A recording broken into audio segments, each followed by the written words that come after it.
AI প্রযুক্তি কি বদলে দিচ্ছে যুদ্ধের নিয়ম? চলমান ইরান সংঘাতে প্রথমবারের মতো কৃত্রিম বুদ্ধিমত্তা বা এআই প্রযুক্তির বড় ভূমিকার কথা সামনে এসেছে।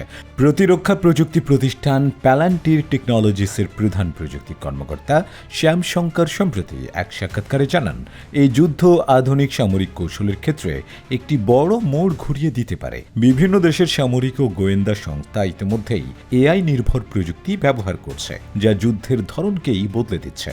শ্যাম শঙ্করের মতে, ভবিষ্যৎ ইতিহাসের পাতা ঘাঁটলে এই যুদ্ধকে আলাদা করে দেখা হবে। তার ভাষায়, এটি হতে পারে এমন প্রথম বড় সংঘাত যেখানে প্রযুক্তি ও এআই বাস্তব অর্থেই যুদ্ধ পরিচালনায় কেন্দ্রীয় ভূমিকা নিয়েছে।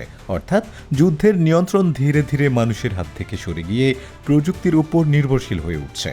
এমন ইঙ্গিতই দিচ্ছে বর্তমান পরিস্থিতি।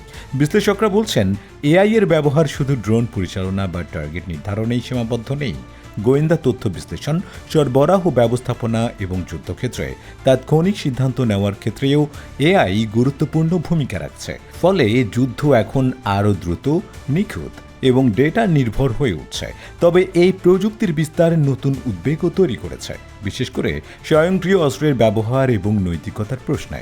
ধারণা করা হচ্ছে, ইরান যুদ্ধে এআই এর এই ব্যাপক প্রয়োগ বিশ্বজুড়ে প্রতিরক্ষা ব্যবস্থায় বড় পরিবর্তনের সূচনা করবে। শক্তিধর দেশগুলো তাদের সামরিক কৌশলে নতুন করে বিনিয়োগ ও পরিকল্পনা করতে বাধ্য হবে। ভবিষ্যতে যুদ্ধ আর শুধু অস্ত্রের লড়াই সীমাবদ্ধ থাকবে না, বরং এটি হয়ে উঠবে অ্যালগোরিদম ও প্রযুক্তির আধিপত্যের লড়াই। আজমাই নাজিম শায়রান, দৈনিক আওয়ার, বাংলাদেশ।